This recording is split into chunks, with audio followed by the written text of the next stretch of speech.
Hello mga katomodachi, kumusta? Tara, at tignan naman natin. Bakit ka nag-iingay itong mga pato na to? Ano kaya ang meron? Let's go at tignan natin kung ano nangyayari sa kanila. Ayun, si Ate Belle. Ate Belle! Tara, puntahan natin at tanungin natin. Parang nahuhuli siya ng mga pato niya. Tanungin natin sa Ate Belle kung anong gagawin niya kasi baka ililipat niya itong mga pato dito sa kabilang lugar. Dahil nga nandoon sila sa kabilang tawid. Ayan, no? Pinapatawid niya sa kabila, no?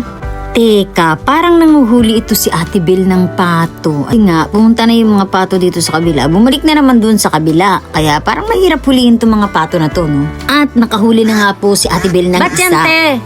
Kakatayin ko. Malaki? Opo, ito. Kakatayin na nga daw po ito. Mga katomodachi pato ko. Kakatayin na kayo. Sipag talaga nito ni Ate Belle. At walang kaarte-arte sa katawan. At alam niyo ba mga katomodachi na napakaswerte ng mapapangasawa nito sa totoo lang. Dahil napakabait. Bukod sa mabait ay masipag pa talaga siya. Amazing! Ayan, so nakahuli na si Ate Belle ng isang pato. At mamaya ay tutulungan natin siya.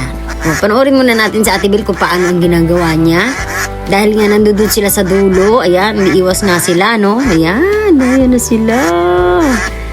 Ayan na mga katomodachi kong pato. Lulutuin na kayo. Kakatayin na kayo. O yan Ate Belle. Oh. Ako kayo manghuli. Malaki yung itim mo, malaki. Hindi, titira ko yung malaki. Ititira mo yung malaki, Ate Belle. So yung puti dapat ang lulutuin natin mga maliliit pa, ano? Okay, ayan mga katomodachi, puti daw ang lulutuin natin, ano? Ititira daw ni Ate Belle yung kulay itim. Okay, ulihin mo Ate Belle, yan na! Ay! Nakakauli tayo ng isa. Ayun, bumalik ulit sila dun, no, Ate Belle, sa pwesto nila kanina. Ayan, parito paroon talaga itong mga pato na to, no? Alika, hawakan ko Ate Belle. Akin Ate Belle, lagyan natin. Okay ka lang, kaya mo? Ako tagalinis, Ate Belle. Pwede mo ko turuan maglinis? Opo, kung gusto mo po. Ayan, tuturuan daw tayo ni Ate Belle maglinis. Ilan yan, te? Dalawa na to. Dalawa. Ilan ang lulutuin natin? 4, kaya lang kulang pa ng 2. Ayan, at dahil first time ko nga na samahan itong si Ate Belle sa kanyang pagkakatay, sa kanyang alagang pato, ay magpapaturo tayo kung paano linisin ito. Okay mga katomodachi, Nice. at nakadalawa na nga po tayo at kulang pa tayo ng 2 pato. Ayan, lumipat sila dito sa kabila ulit, ano? Pabalik-balik sila dito. Ayan, at nag-iisip siguro itong mga to, kinakabahan na sila kung sino ang susunod na huhulihin sa kanila. O, tara na Ate Belle, dito ako sa kabila, dyan ka sa kabila, magkabilaan tayong 2 pa. Wait lang Ate Belle, pwede ba itong panghampas na to, itong kulay blue na pang ano ng ano? Ano yata ito ng tubo ng tubig? Ito na lang gamitin ko, no? Yan, para pumunta sa lute. O, yan na te. Abangan mo na dun. O, yan na sila, bibilis nila. O.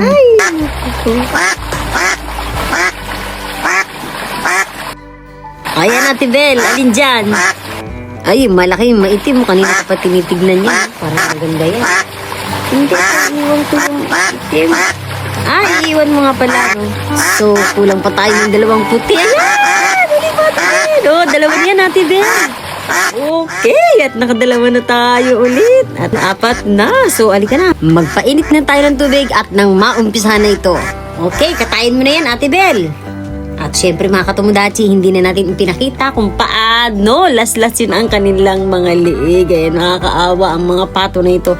Parang manok lang din po siya, no? Gigilitan mo lang din po siya ng liig. Tapos itatalbog mo siya sa mainit at kumukulong tubig. Ayan, para lumambot yung kanyang balahibo. At dyan mo na pwedeng alisin yung kanyang mga balahibo. Ikut-ikutin mo siya sa pinakulong tubig.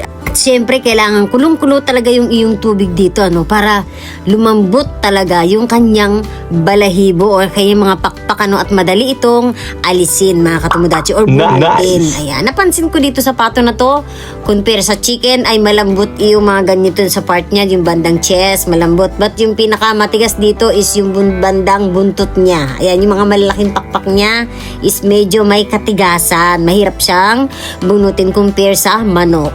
Ayan, oh. Ay, ang init. Ayan, oh. Sa kanya yung isa at sa akin yung isa. Ay, ang tigas! Kaya nga, mahirap nga ate kapag ano. Ayan, at medyo matigas pa no, yung part ng sa may baba, sa babang puwet niya at dito sa harapan, yung mga malalaking pakpak niya at kailangan pa natin itong tambog no, sa kumukulong tubig. Ayan, ganito pala ang paglinis ng kinatay na pato mga katumudachi. Siyempre, himay-himayin natin ito. At ang pagcha-chop-chop nito ay si Ate Bel na lang din ang pagcha-chop-chopin natin nito. Ayan, malapit na akong matapos mga katumudachi. Oh, medyo may katigasan yung kanyang balahibo. At syempre kapag nakababad ito ng husto mga katumudachi ay may tendency na pati balat nito ay mapasama sa inaalis mong mga balahibo. Kaya kailangan ingat-ingat din ang pagtanggal nito. Kaya kailangan kapag itatambog mo ito sa kumukulong tubig ay iikot-ikutin mo ito. At syempre pwede mo siyang ilublob ulit sa part na hindi mo pa na ilublob. Katulad ng mga buntot niya, yung mga sa bandang puwet niya, yan, medyo makikatigasan yan. Kaya pwede mo siyang ilublob ulit. Ayun, ganun man talaga yun. Katulad talaga siya ng chicken, mga katumudachi. Alam mo na yan kung paano lutuin yan. Wala namang pinagkaiba. Medyo matigas lang ang buntot nito. Kwak, kwak! Pero pagdating sa lasa, mas malinamnam ito. Hello mga katumudachi! Kumusta? Naglaro no? First time kong tumulong sa paglilinis ng pagkatay ng pato mga katumudachi. Pero nakakain na po ako dito. Kaya enjoy na enjoy ang iyong katumudachi dito. Pasensya na. Nag-i-enjoy lang po talaga ako dito. At ngayon lang po ako nakapagkatay, or hindi naman nakapagkatay, teka. Ako pala ay nag-alis lang ng balahibo dito, mga katumudachi, at naglinis lang po nitong mga kinatay na pato na ito. Ayan, at natutuwa nga po ako dito at dahil first time kong ginawa ito at dito pa, sa Pangasinan. O, diba? I'm so proud kasi taga Pangasinan po ang inyong katumudachi. Dati kasi ang alam ko lang lutuin yung mga manok na panabong ng tatay ko tuwing mananalo siya sa sabong. O ayan, nakwento pa tuloy yung tatay kong sabongero. Pasensya na mga katumudachi. O ayan, katumudachi, alam mo na ngayon ang paglinis nito. Nice! Ayan, wag mo siyang masyadong ibabad sa tubig at baka malapnos pati ang balat nito at sumama pag alis mo ng balahibo. Ayan, kailangan dahan-dahan mo lang siyang ilublob sa mainit na tubig at syempre pag sobrang kumukulo ito mga katumudachi, ingat-ingat din para hindi po tayo mapasok. Okay, bilisan na natin mga katumudachi at nang malinis na natin ito at maluto na at ako'y nagugutom na.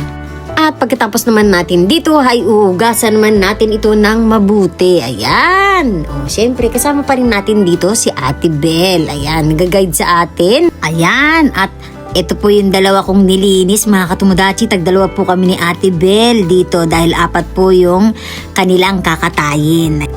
Ayan, malinis na sila. Kwak, kwak. Hello mga katumudachi. Kumusta? O, yan. Naglaro na naman ang inyong katumudachi. O, ikaw na nga dyan, Ate Bel.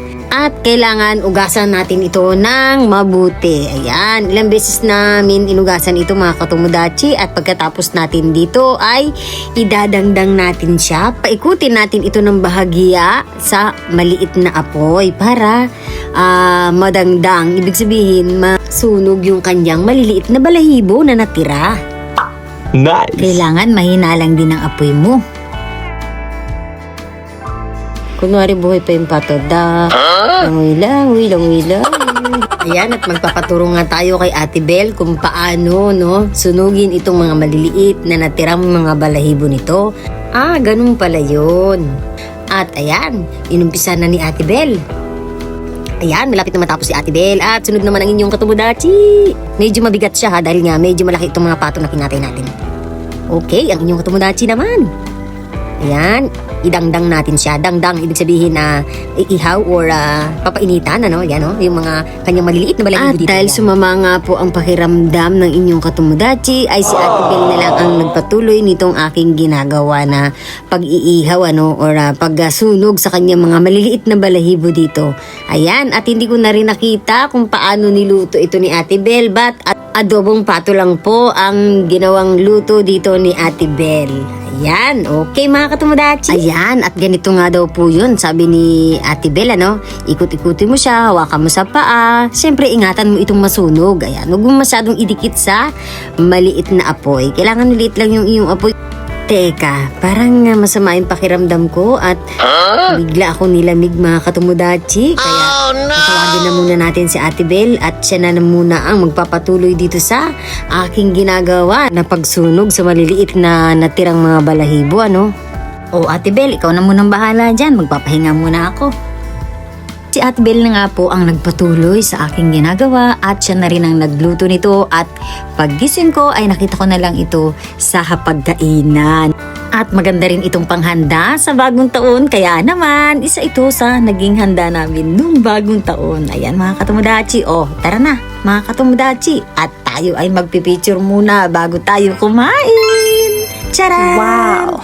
At ito nga po ang ating adobong pato. Okay mga katomodachi, at isinama namin yan sa aming handa nitong bagong taon. At syempre, kapag ganitong may mga handaan, hindi mawawala ang picture taking. Picture muna tayo mga katomodachi. Don't forget to kindly follow my page, Trixie Tricks, and to subscribe on my YouTube channel, Katomodachi Trixie TV. Kainan na! Oops, nasa ng pato? Mukhang naubos na mga katomodachi. Kumain ka ba, katomodachi? Hindi pwede yung hindi sa vlog. Sige na. Halika Ano? na. Don't say no? Ako na nga lang. Si katomodachi pamangkin, practice daw siya mag-vlog. Hello mga katomodachi. Kamusta? For today's video, kakain tayo dito sa kubo. Kita mo yung palayan? Ito ang pamilya ko.